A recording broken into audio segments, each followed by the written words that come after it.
Greetings. Hello, my friend. Welcome again to the Watering Hole, the Watergat.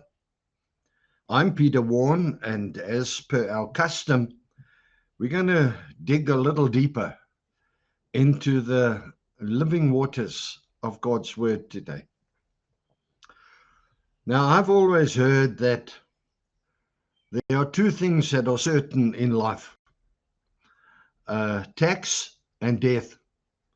Well, I'll tell you today, there's another thing that is certain. You and I will stand before the judgment seat of Jesus Christ. And that's what we're going to look at today. Dig a little deeper. Before we get into our content, let's just open in prayer this morning. Our Father, we thank you for the joy of your word. We thank you for the truth and the power and the revelation of your word. We thank you that your word corrects our thinking and sets us free. We ask today, Lord, would you come and do it again? Touch us all over again, Lord, by your Holy Spirit. We welcome you, Holy Spirit. Will you lead and we will follow. In Jesus' name, amen. So today, Jesus, my judge, my rechter. 2 Corinthians 5 at verse 9 in the ESV. So whether we are at home or away, we make it our aim to please him.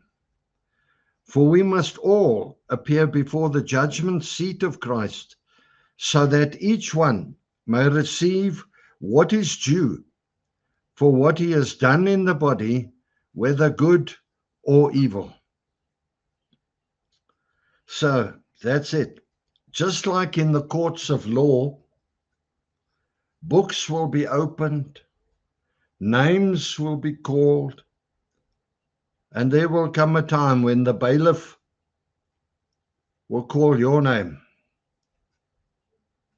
Very real terms. You and I, you will come and stand before Jesus. Wow. You know, it's easy to think about it at a distance, but think about it as if it happened now in the next 5 minutes. So what happens at that tribunal of Christ when we stand there? Well, the first thing we need to take courage from is we will not be judged for sin.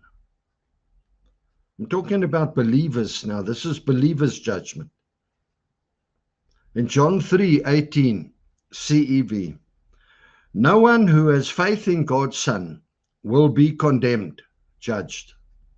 But everyone who doesn't have faith in him has already been condemned for not having faith in God's only Son.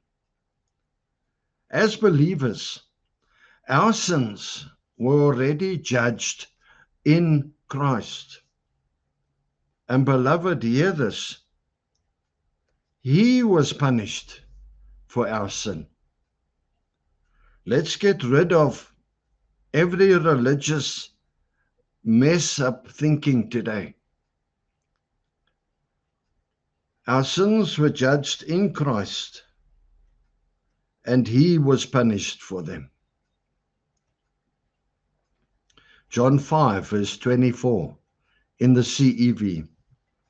Everyone who hears my message and has faith in the one who sent me, this is Jesus speaking, has eternal life and will never be condemned. They have already gone from death to life. You can also have a look at Romans 8, the first 2 verses. So we won't be judged for sin, but we will be judged on the following. We will be judged for service 1 Corinthians 3, verse 12 in the NET. Each builder's work will be plainly seen, because it will be revealed by fire. I believe this is the fire that comes from the eyes of Jesus. And the fire will test what kind of work each has done. If what someone has built survives, he will receive a reward. Now we know that we are given things to build with: hay, stubble, wood, gold. And whatever we build with will be tested by fire. What are you building for God? What are you doing for God? What are your motives? Will it stand the test of fire? Number 3, we are judged in severity. 1 Corinthians 3:15 in the NET. If someone's work is burnt up, he will suffer loss. He himself will be saved, but only as through fire. Man, I sat at a braai the other day on the wrong side of the wind, and I tell you, by the time I got home, my clothes for days, I could smell the braai smoke. On that day, everything that we have learned or said or done will be revealed publicly and tested by the fire of God's holiness. Now, God judges fairly, and he makes no mistakes. What remains, he will reward. We suffer loss by what will be consumed by the fire and not rewarded. Thankfully, thank God, we ourselves will be saved.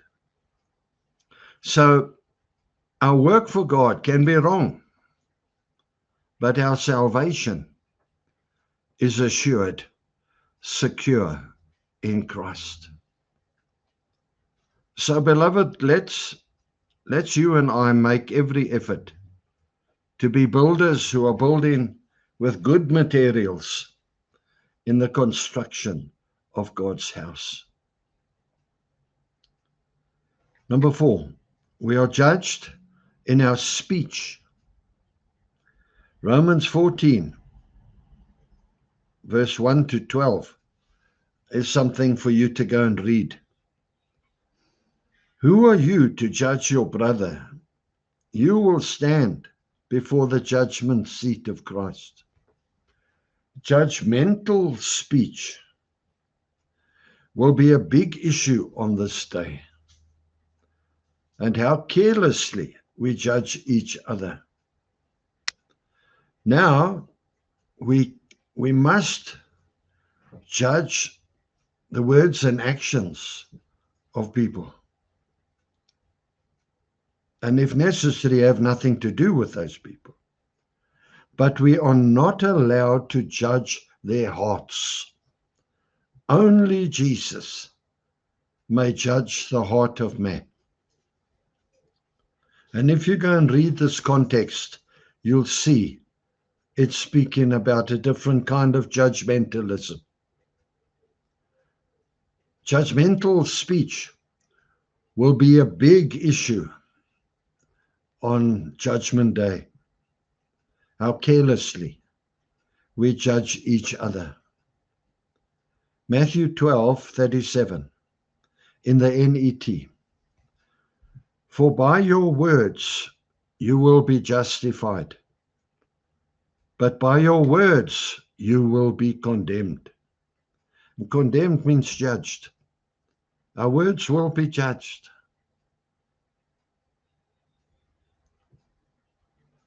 The Lord Jesus rules over both the living and the dead now. And that includes you and me too.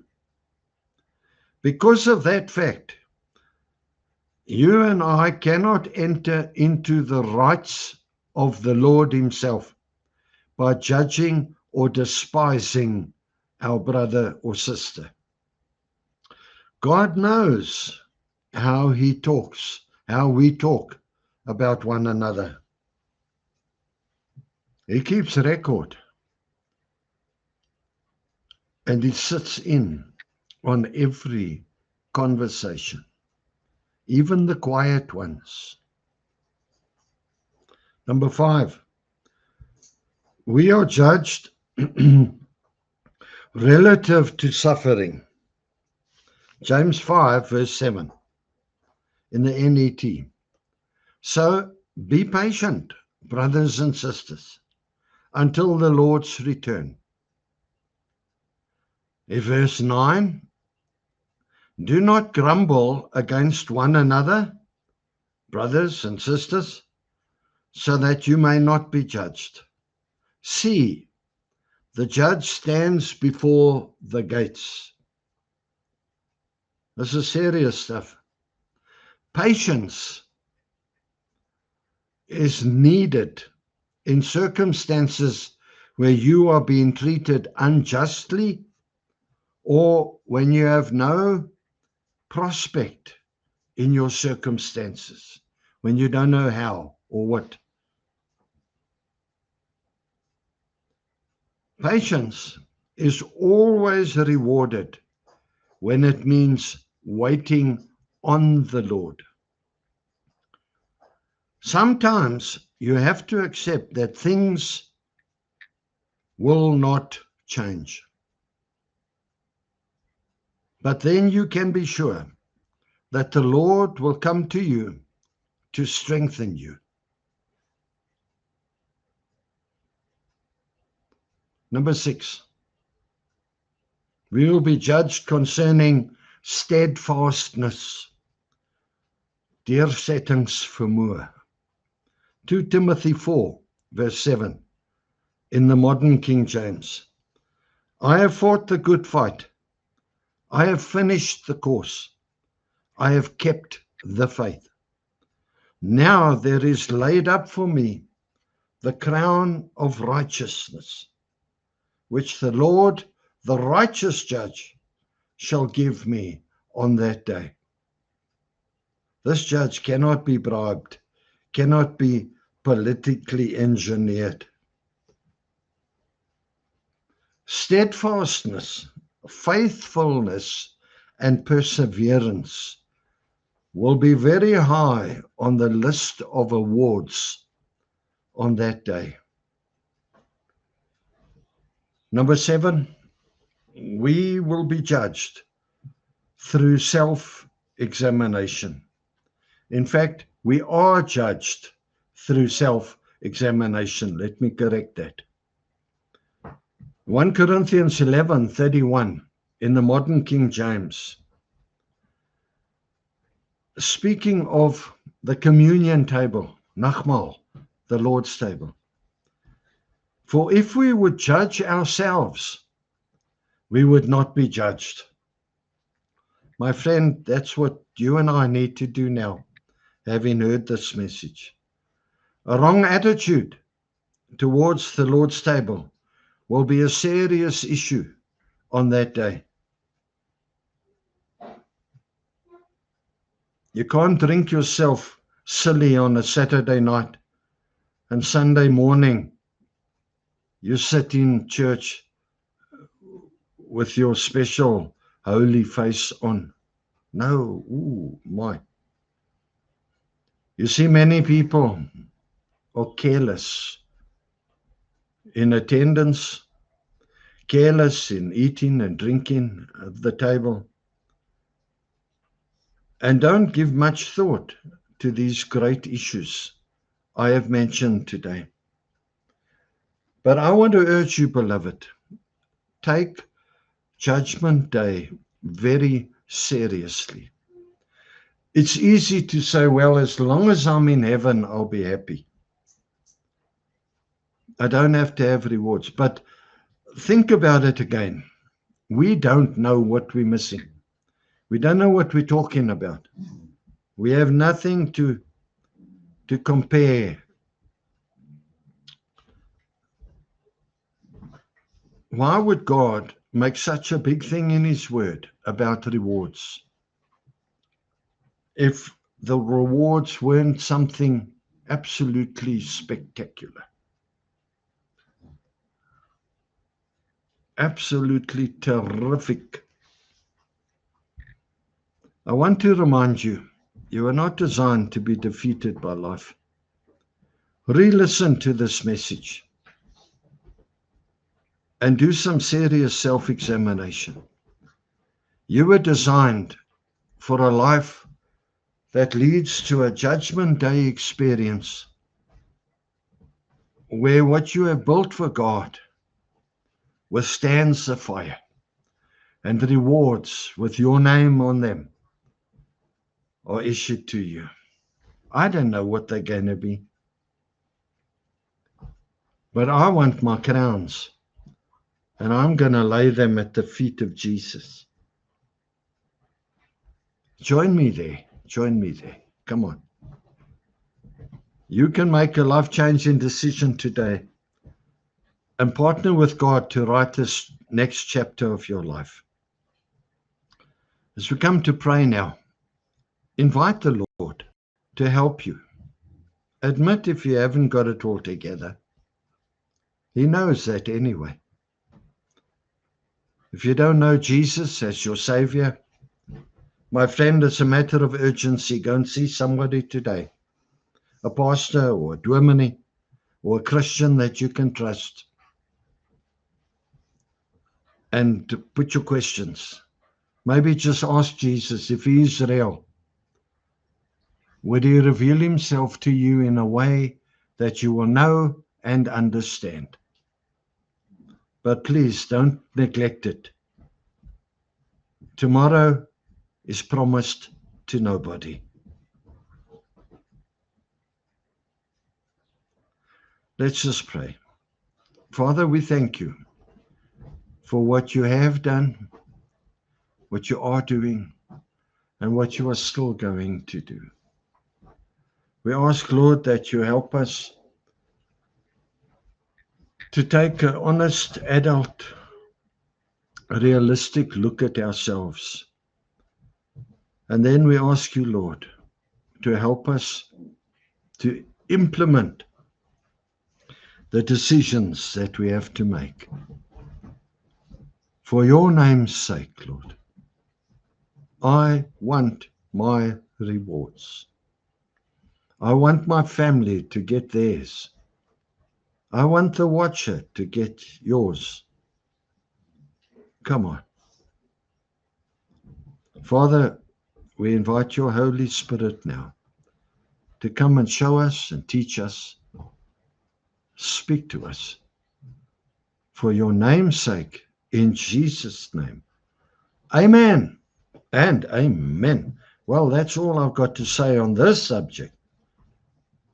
That's a lot and all I got, with love from me to you. Thank you for spending this golden time with me at the waterhole. Until we meet here again, may Almighty God richly bless you and your family. I love you, my friend, with the love of the Lord. Make a change.